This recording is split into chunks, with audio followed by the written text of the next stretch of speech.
Welcome back to a very special episode. Because it is the bit episode where John the Branch does your favorite drug, you at home, and then he explains something that in a previous episode somebody asked me to explain in the comments. Except it's the Star Trek special edition, so instead, Jason is going to be asking me to explain Star Trek things. Like tech, I assume, but I'll leave it super vague. I will explain anything you ask me to explain about Star Trek as quickly and thoroughly as possible while playing a video game. Let's Plays are hard, especially when I'm on the gamer's favorite drugs. Go. I just want to say that I do not consume the gamer's favorite drug because the gamer's favorite drug... we got Deneb! The smell of it makes me nauseous. So that is one of the reasons that I choose not to consume it. Gamers, you need better drugs. I like your keyboard. Your keyboard is snazzy. But you're not on my favorite. I'm not even You're not on the gamer's favorite. Like all these, the lights... John's computer has this really cool backlit keyboard. Here, grab my phone. Where's my phone? I'll take a picture. You take a picture in case whatever. I forget. Not even a picture. You probably need. Yeah, we need an animated GIF. The keys change colors, and it's snazzy looking. They're good colors. Oh yeah, I can't build a starbase here. Like it's not like ugly muted colors. Like they're bright, they pop. Yeah. It looks really good. I've got to start talking to the Deneb guys and be like, "Hey, sup? I liberated you. Do you you're still gonna play? I didn't even know we were gonna. Yeah, this is hard mode for me. This is like, I'm the champion. So this is why I'm the people's hero. This all has to be Star Trek stuff, right? Yeah. All right. So Odo. Oh fuck! I was gonna go for tech. Oh no! Odo is a shapeshifter, and where does his extra mass go when he changes into something that's less massive? I think I'm just gonna click around on the map. I don't actually. So Odo can turn into a small bird. I know. Fly away. And birds can only fly because they're very lightweight and have very low density. I got this. But then I already got this. I figured it out, and I never knew the answer, and I just came up with it on the spot. Here you go. So a lot of these things, I will, if Jason asks me, I will actually know the in-canon explanation, because I'm that big of a Trek nerd. There's not an in-canon explanation for There is not, but I just came up with one, and they're going to use it. There is a tangential, you can extrapolate a canonical explanation for this, but... Odo is actually as massive as the largest animal he's ever taken the shape of. And all of his other mass, he is just hiding in the air surrounding him. He's got some kind of vapor gaseous thing that just sort of sits out and hangs out in the air like a foglet. Are you familiar with the term a foglet? It's a nanite that's so small that it can just hang in the air like a dust particle in a sunbeam and just sit there on whatever power it absorbs. That's what Odo does. He turns his cells into little molecular foglets so that his mass can be there and ready when he calls upon it, but otherwise it's not. Can I propose an alternate explanation? Sure, yeah, absolutely. I can click around on the map while you do. Later in Deep Space Nine, they established that the Founders actually can shapeshift into energy. They can turn into fire. Okay, yeah, but all of those have way less mass than matter. True, but what I'm getting at is that what I think happens is that the shapeshifters are also capable of converting their bodies between matter and energy. So okay, I'm gonna. So he have all the money. He converts some of, and Odo didn't know that he could do this until later in the show. So I think the Founders, the shapeshifters, can just do this subconsciously when they shapeshift. Right? So they're not consciously aware. Yeah, because they evolved with this ability. Doing this. Yeah. So they convert some of their when they shapeshift into something that's less massive, they convert some of the mass into energy. Stop building extra farms. Sorry. And then the energy just follows them. You know, I guess maybe they still have some kind of control because Star Trek has lots of energy organisms. Right? Organisms that are pure energy. I've never had an extra farm built, and now I've had 2 in this one session. Sorry. So I'm proposing that the Founders are halfway in between, organic life and an energy being that. Okay, they're just ascending to one of those wishy-washy energy beings. Right. Yeah. And one of the I like that. They could be in the middle of it. They could be on that ascension path. Yeah. So in one of the intermediate missing link transitional species. Links is that you have to become a shapeshifter before you can become an energy being, or just that's one path. Or it's one of the ways. Okay. What am I explaining next? I mean, do you want me to go with an easy one? Does the transporter kill you every time you You'd beam somewhere? I think so, because there is no continuous consciousness to be transported. So Well, I think it is. in real life, you would think so. But clearly in Star Trek canon, it does not. Oh, in Star Trek canon, does it kill you? No. It's like the pattern buffers hold you. Well, the and, Heisenberg compensators, yeah, I think, is... Heisenberg compensators are the one, like, thing that defies known physics. Not just... Well, this isn't physics, though. This is metaphysics. Well, the Heisenberg compensators... No, that's physics. That's no, still... but what I'm saying is I think they use the Heisenberg compensators as the excuse for why the transporters can violate metaphysics. Oh, yeah. Can violate... Oh, metaphysics is not the right term you're talking about, but yes, I know what you mean. Why it can break quantum physics. No, metaphysics, because we're talking about consciousness. Oh, that's a good point. Okay, anyway, so I would say the answer in the show is no. They make it very clear that you're not dying when you're being transported, and anything that copies you or kills you is like a freak accident. Now here's another question. Are you conscious in the transporter beam? Barkley was. But Scotty wasn't. Yeah, well, he wasn't in the beam anymore. He was in the pattern buffer. But that's different. But beam Barkley, and pattern buffer are different. Does Barkley say that he sees the things when he's in? Is it only? I mean, he's in there for a long time. He said it was when he was in the matter stream. Well, he got stuck in there. I think it took like a little extra time. You could be right. Where's Torini? Okay. Okay. So what else do we have? Oh, jeez. We're there. We were just there. Minara. Do you want me to just start naming it? I would figure just having explained the technologies. That's the Subspace. Oh, you're going for all the hard stuff. I was like Jason, I could do dilithium crystals. I could like tell you how to add. Oh, I already told you how dilithium crystals. It's one lithium, and then you have another lithium, and they make a dilithium. That's easy. Our listeners don't want to hear that. Subspace. Okay, I've got to stop for a minute. The great energies produced in warp, and this is me making this up because I don't know the actual explanation. The great, and this is how I always understood it, because this is sort of like how faster than light travel works in the Larry Niven books. But what you're doing in Subspace is you're actually just bringing everything together. You are warping. That's why it's warp technology. So because you're bringing everything together, all Subspace is, it's not a physical location like they kind of describe it as in the show. You are in just real three-dimensional space. It's just a way to describe the warped facet of space. Then how does like subspace communication work? Are you suggesting that you're warping the space when you're sending radio transmission? Yes, I think you are. I think it's like a self-warping beam, but I don't know. I'm making this up as I go, Jason. Okay, give me a break. Okay. So no. I'm still explaining. Right, well, I have a corollary question for you, but go ahead. Yeah, keep notes. I'm gonna click a couple places, but I'm not actually playing the game. This is just so YouTube thinks we're still a Let's Play channel. This is optimal play, John. YouTube, our viewers expect optimal play. Okay. So, Subspace is the warping of space you're bringing to you, and that allows things to happen like you can have a singularity where there wouldn't normally be one because you're changing the physics in that local bubble of space. So, you could, for example, turn a normal yellow star into a singularity at the warp factor you're going around, because that little bubble of space you're in, it sees that mass as a singularity, so you can slingshot around it because it's a multi-dimensional singularity and go back in time. Okay, so I want to just say that was a reference to Star Trek 4, by the way. That's my explanation for how the time travel works, I too. disagree with your idea of subspace communication being like a self-perpetuating warp field. I think that they have to have relays, like physical relays. Oh. So it's like cell phone towers. Yeah, I like that. And it's like they make it like a tiny little like quantum width tunnel of subspace. Right, so because there's episodes of Star Trek where they have to they send communiques to Starfleet and they have to wait for responses, and then there's other episodes where the Admiral just shows up and they have real-time conversations.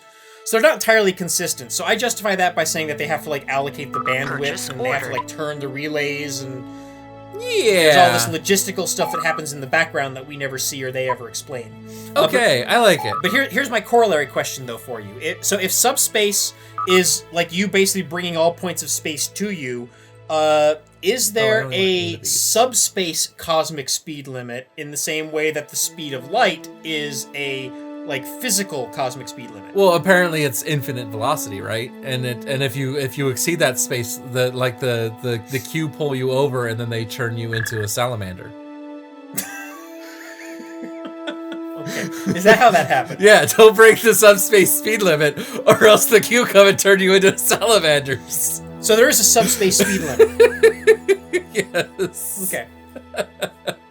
Okay, what's the next one? So what if there was this network of fungus that lived in subspace? Oh no, you're gonna ask. No, we can't explain was, anything. No, I can't do Discovery. And it was connected to every point in the universe. Quantumly entangled, I guess. I don't know. I have not seen a single episode of Discovery because you convinced me. Don't even touch this dumpster fire. Now, if you were to suddenly kill that network of subspace fungus, what would happen to all the rest of the life in the galaxy? I have no idea, Jason. What would happen? You're out of my breath here now. You're taking the piss on Discovery. I'm all about taking the piss, but could you use that subspace fungus to travel to other universes? Sure, why not? I mean, we found ways to travel to other universes 1,000 times. We just had tentacle portals open up from robots from another universe or whatever. And in Star Trek Discovery, the answer to all of these questions is yes. Okay. Gamers, ladies, Hold gentlemen. on. I was hoping for some easy softballs like, what's the difference between a phaser and a disruptor? What is the cosmic speed limit of a Mind-Meld? Don't make me explain the bad Shrek. I mean, let's see. I don't know, because in Discovery, how fast did they do it? That might not be the speed limit. It's infinite. You know, the limit is your imagination. Do Mind-Melds travel in subspace? It's Star Trek Discovery. Yes. Did Star Trek Discovery invent the subspace Mind-Meld?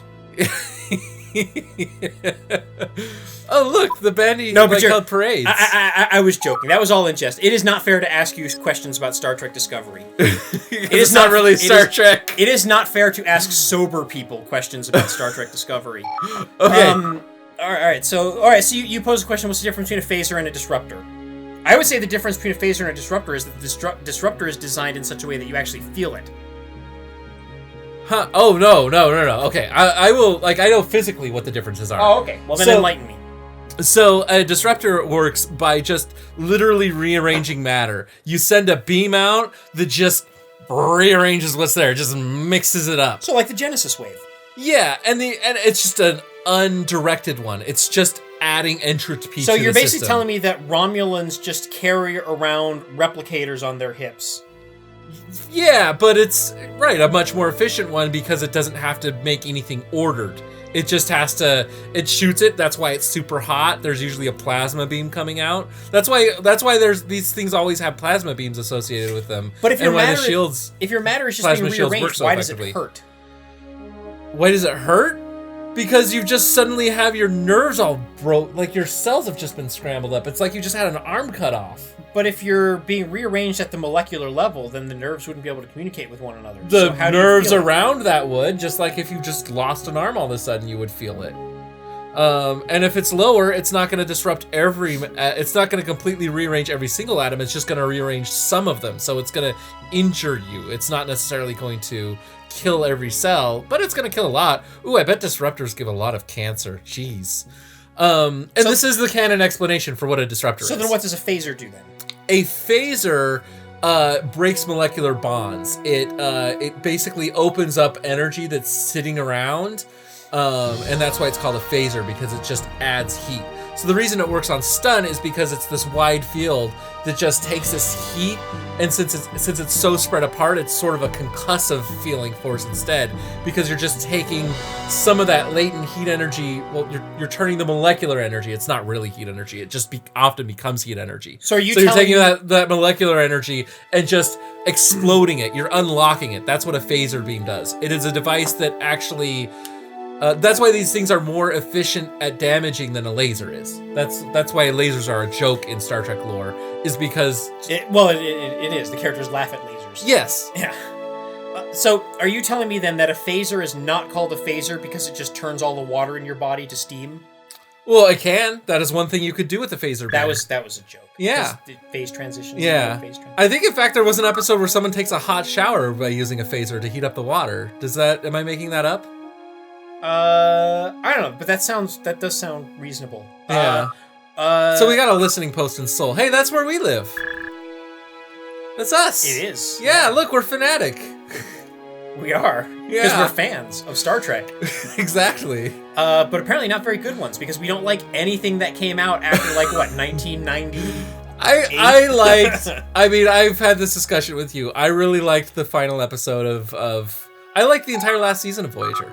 I really the last last season of Voyager is good, mostly carried by 7 of 9 and the Doctor. Yeah, I wish the last episode is god-awful. I wish that the slowness of that show had just... They'd paced it to where season 7 was spread out around the rest of the show. Like, all the goodness from it. I just wish they, teased all those great ideas and let them have more space to breathe. Because the show was very slow and dumb. It was slower than... It was like old DS9, except it didn't get better until about, when 7 of 9 showed up. A little bit after that, even. I would say even after it gets good, it still never meets its, actual potential.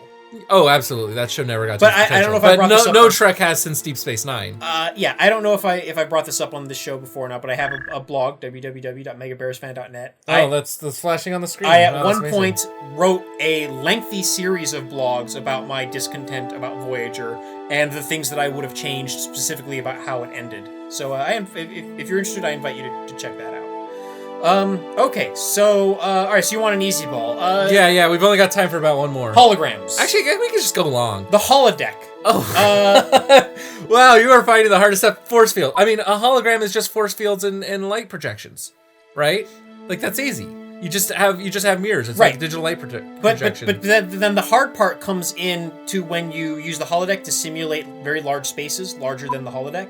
It's optical illusions, projected light, and there are force fields under your feet that are sliding like little treadmills. Like little treadmills. Yeah. That's canon. Yeah, no, it is. It's easy. Did you know that the original Enterprise had a holodeck on it? No, the Enterprise from original series? Yep. It was established in the animated series. Whoa! It's a massive, but it was only capable of creating environments. So if you saw, there was an episode of Enterprise, Star Trek Enterprise, where they meet aliens that have a little primitive holodeck that can only create environments and not people. Okay. It was the same sort of thing, but it was a much bigger space. Do I have all of the? Probably bigger than could have actually fit within the original Enterprise, because this was an animated series. 17, but now's the time to. They got things like that wrong occasionally. Okay, so I mean, do you want any more? We got time for any more? We can go long. It's the last episode. We're not doing this again until next season. So. Klingons. Why can't the writers of Star Trek or the producers of Star Trek figure out what the fuck a Klingon looks like? Because they all have in their head, some of them think they're goofy, so they want to change them for that reason. That's why the new ones look like the way they do. They thought the previous ones just looked goofy and weird, which is silly. They didn't look menacing and warrior enough. They didn't look like a dumb warrior race. They looked like, I don't know. But then why is it that whenever we see old Klingons, they look like new Klingons? So if you go back to before the original series, for example in Star Trek Enterprise, they look like new Klingons.